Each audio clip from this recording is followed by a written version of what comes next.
నమస్కారం అందరికీ. హ్యాపీ వినాయక చవితి అందరికీ. ఓకే. ఈరోజు మా ఇంట్లో పూజ అయిపోయిందనమాట. దాని తర్వాత ప్రసాదాలు ఏం చేశారో మీకు పెడతాను ఇప్పుడు. మా ఇంట్లో ఏమేమి ప్రసాదాలు చేశారో దేవుడికి మీ అందరికీ చూపిస్తాను. మీరు కూడా మీ ఇంట్లో ఎలా చేశారో ప్రసాదాలు మాకు కూడా కామెంట్ బాక్స్లో తెలపండి. గాయస్ ఇయ్య అనమాట. ఓకే, దేవుడికి పెట్టిన ప్రసాదం. లెట్స్ గో, తినేద్దాం పదండి. గాయస్ ఈ ఉండ్రాళ్ళు, ఇది కజ్జికాయ, ఓకే, ఇది కొబ్బరికాయ చట్నీ, ఇది పాల తాలికలు. ఓకే, ఇప్పుడు ఫస్ట్ స్వీట్స్తో స్టార్ట్ చేద్దాం. పాలి తాలికలు అనమాట. ఇది చాలా బాగా చేసింది మా మమ్మీ. ఇప్పుడు కజ్జికాయ కూడా తినేద్దాం. ఇది కజ్జికాయ ఫ్రై చేసింది కాదు, స్టీమ్ చేసింది. ఇది లోపల కొబ్బరి స్టఫింగ్ పెట్టారు.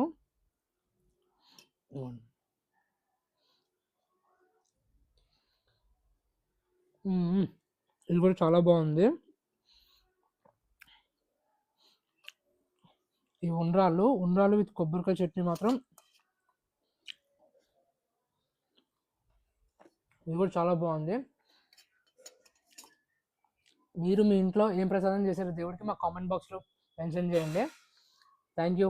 ఇలాంటి కంటెంట్ కోసం మమ్మల్ని ఫాలో అవుతుండండి. Please like, share and subscribe my video.